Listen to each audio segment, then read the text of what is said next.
Teenage Mutant Ninja Turtles. That's what we're talking about today. Thanks for asking. Specifically, I want to talk about Steve Barron's Teenage Mutant Ninja Turtles from 1990 because, wow, is there a lot to say about this movie. It is a masterclass in adaptation and reboot. It is one of the first cases of mixing darkness and humor. It's got great animatronics, and it's absolutely ridiculous because of course it is. It's called Teenage Mutant Ninja Turtles. And that assessment is not the one I thought I was gonna make when I randomly picked the DVD off my shelf to make this video, so let's see if I can back up that claim and explain why this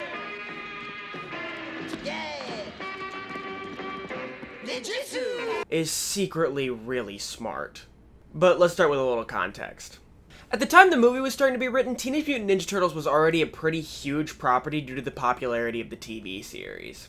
The series was a cartoon that was aimed to sell toys for children, so, you know, it was a lot of lighthearted fun, wacky misadventures, nobody ever really got hurt, nobody really ever faced any consequences. It was for kids, so it wasn't supposed to be, like, super duper serious. Through this series, the Turtles got super duper popular, and the writers for the movie really wanted to capitalize on that success, but also differentiate themselves from the sillier nature of the cartoon. So, they decided to turn to the comic book. What's that, casual Ninja Turtles fan? You didn't know there was a comic book? Me neither! But apparently the Ninja Turtles got their start in a comic book series that was meant to clown on Daredevil. Yeah, I bet that one came as a shock to you. The Teenage Mutant Ninja Turtles starting from a place of insincerity and mockery? But despite being a parody, this version of the Turtles was a lot grittier than the version we end up getting in the cartoons. The Turtles were raised and trained to be killers, and their sole purpose in life was to murder the Shredder. In the comics, they murder every last member of the Foot Clan, who are humans in the comics, by the way, and then offer to let Shredder kill himself. When he declines, they throw him off a building. And then somebody read that cartoon and thought, that'd be a good toy. The creators of the movie decided they wanted to strike a balance between the dark origins of the Turtles and the wacky cartoon counterparts that got them popular. This was definitely a risky move because studios were turning down this project left and right after the disappointment that was Masters of the Universe a couple years earlier. But the movie pushed on anyways, finding a home with independent production company New Line Cinema, doing some other stuff, presumably, and arriving here at Teenage Mutant Ninja Turtles. The movie. 1990. It's this Teenage Mutant Ninja Turtles. So let's look at that. The movie starts with the introduction of April O'Neil and the Foot Clan, who we are told are the most elusive and secretive group of thieves of all time, even though they are super obvious about everything they do, and they get spotted in the first 2 minutes of the movie by a news reporter. Next, we get what is genuinely a fantastic introduction to the Turtles. April is getting attacked when all of a sudden the lights go out for a split second, and when they come back on, the foot has been tied up. This is a great way to show the skill and stealth of the Turtles without even revealing what they look like. Then they immediately juxtapose that threatening, stealthy image of the Turtles you just got with this image, which is just them celebrating and acting immature in the sewer down below, showing that they are still teenagers and they are still fun. This fun image is enhanced by these animatronics by Jim Henson. I know this movie came out before CGI was really an option, but honestly, even if they had CGI as an option, I wouldn't pick it. These animatronics aren't realistic, but they are fantastic. They really complement the movie, and they're just so much fun. Plus, it's one of the last things Jim Henson did before he passed away, and I think it's a good thing to go out on because these are amazing. Plus, this fucking song.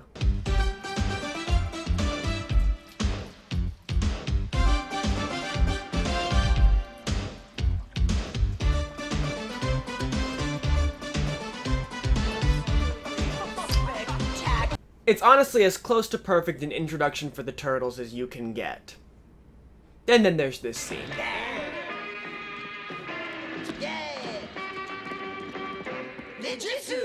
I honestly had to take a break from watching the movie after that scene. It was too much for me. But after that scene, we get another iconic scene from the movie. Pizza dude's got 30 seconds. Ah, come on. I couldn't find a place. Wise man say forgiveness is divine, but never pay full price for late pizza.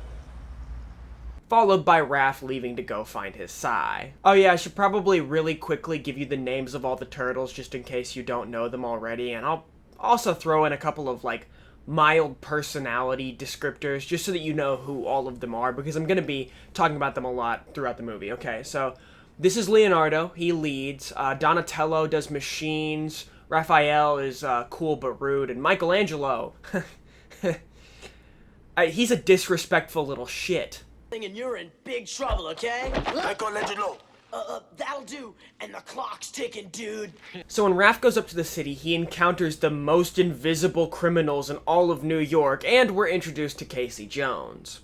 Casey's basically like the poor man's Batman. He's a vigilante and he fights alongside the Turtles in a lot of the cartoons and comics. My favorite thing about this scene is that these two speak entirely in sports metaphors for the whole scene.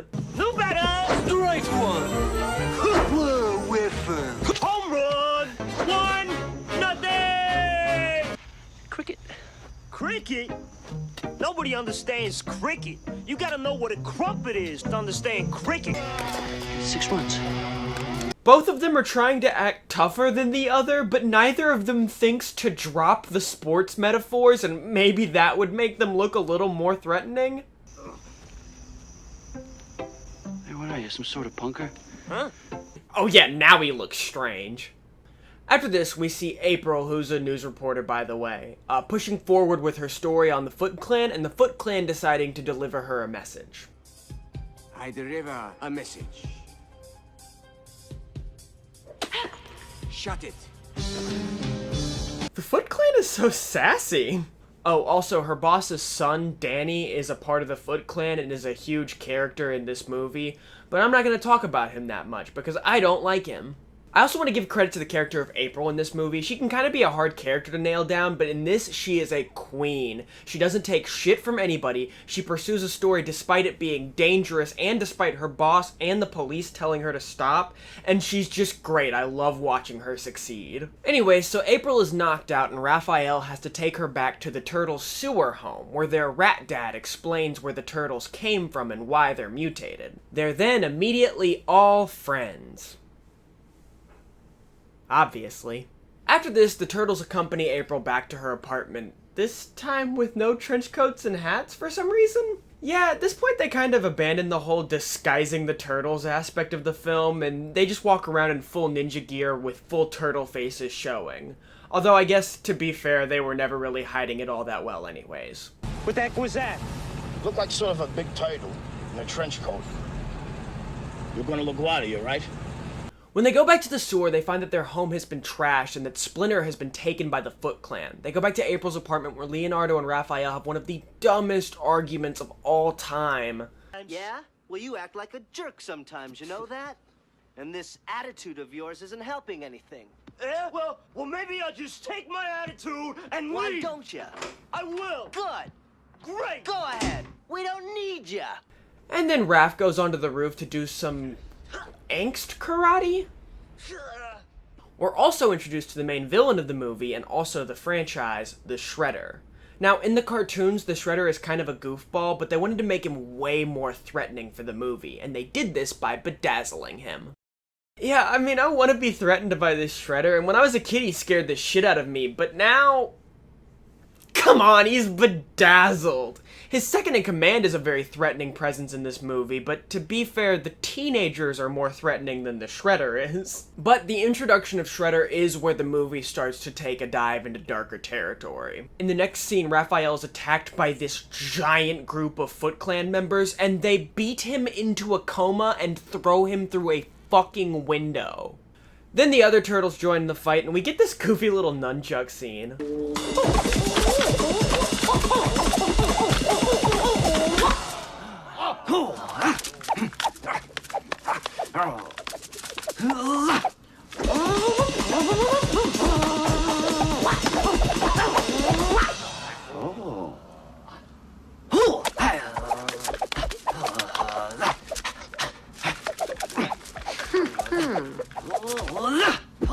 It doesn't a good job of blending, like, dark, serious stuff with more lighthearted comedy. They all fight, making sure to be extra careful not to stab each other, and right when the turtles are about to get beaten, Casey Jones enters to help, and everybody looks at him, because why wouldn't they? He's obviously the most important thing right now.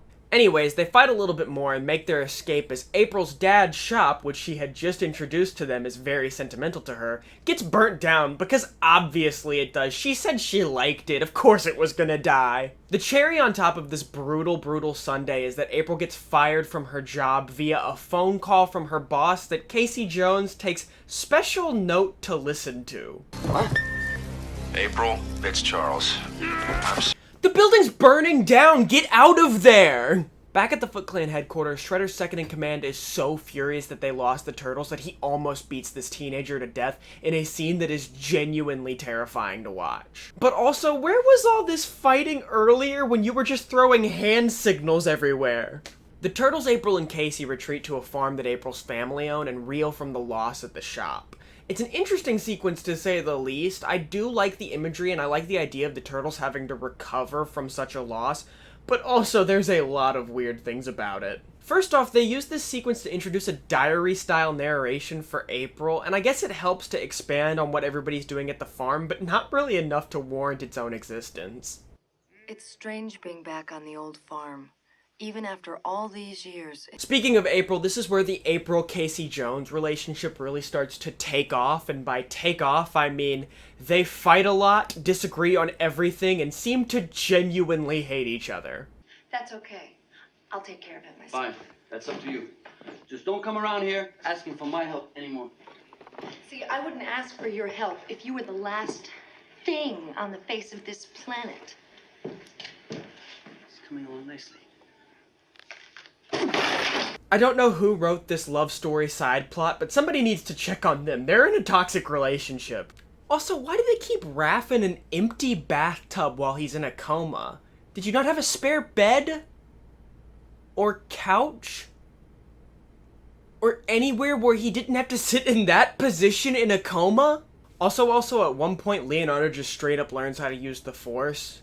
And I think that doesn't make sense. But I don't know how to justify it not making sense against all the rest of the stuff in this movie, so I think I just have to sit with it and say, okay, maybe I just didn't take enough ninjutsu as a kid. Despite all this, I do like this stuff a lot. I like getting to know all the characters better. I like getting to see the turtles practice and just improve upon the dynamic. I know it may seem a little out of place, but I think there's some good character stuff in there. Though I will say this sequence got nowhere near its full potential. Apparently, originally, they were going to go a lot darker and have, like, Michelangelo go into a full depression where he was, like, destroying shit. But the executive said the movie was dark enough already, so they had to ease off the gas a little bit. While all this is happening, we get some more Splinter and Danny stuff. It basically serves to build on the theme that a cult shouldn't be your family, and it also gives us the origin of Splinter and Shredder. Apparently, when he was a normal, not mutated rat, Splinter learned ninjutsu from his owner, and then, again, still as a rat, was able to fight and scar the Shredder. It definitely makes sense. Shredder's a big bitch in this movie. Of course he got beaten up by a rat. Though I am still a little skeptical of that Force stuff.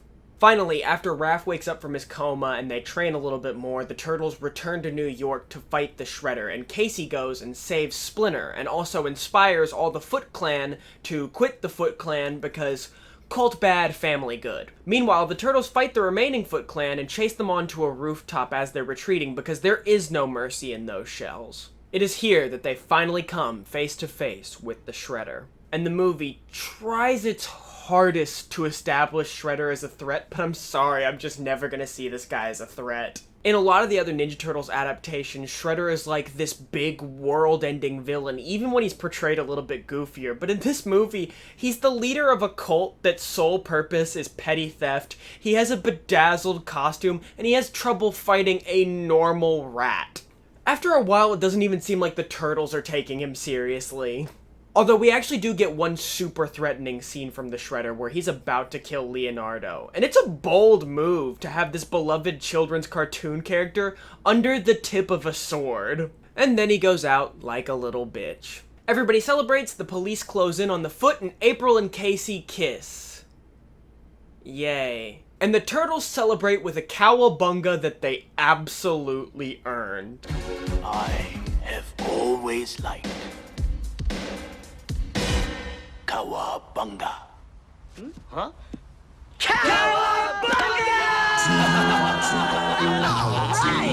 I made a funny. I really like that ending. So that's Teenage Mutant Ninja Turtles, and honestly, I loved it a lot more than I thought I would. The movie at face value is an absolutely fun time. It doesn't take itself too seriously, which helps me get past some of the goofier stuff, and it's just an all-around fun watch. However, when the film does take itself seriously, it works too. All those dark moments really add weight to the film, and I really care about the characters because it feels like they might lose.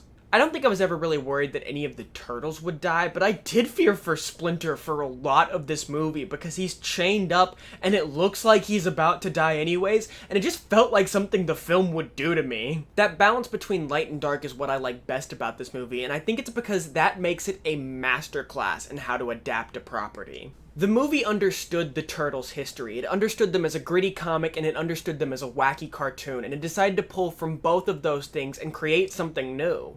What they ended up with was so fantastic because it felt like it understood the property without rehashing anything that the viewer had already seen, and I feel like that's a great way to adapt a property. I respected this even more when I found out they really had to push for some of that dark stuff. The executives just wanted a live-action version of the cartoon, but the director pushed for all the dark stuff, and it got him fired. But still, the movie we got was super dark and had his fingerprints all over it, and I really like that he fought for that darker aspect of the movie. I went into this movie with the expectation that it would be a quick, stupid movie I could make fun of for a video, and I came out with a lot more than I expected. First of all, I learned that the Foot Clan is not actually a good substitute for my family, which is good to know. I was operating under the exact opposite assumption. And secondly, I learned that this strange, silly movie has a lot of admirable qualities and useful lessons even for today's filmmakers. And that is actually just kind of insane to me. I picked this movie, again, at random off my DVD shelf, and like, it's so crazy I had forgotten it even existed, and looking into it, it's given me a lot to work with. I just love that that happened. I guess what else is there to say but cowa? Okay, well I think that's it for me today. If you liked this video, do with the buttons down below what you will, and I'll see you next time. Thanks for watching, bye.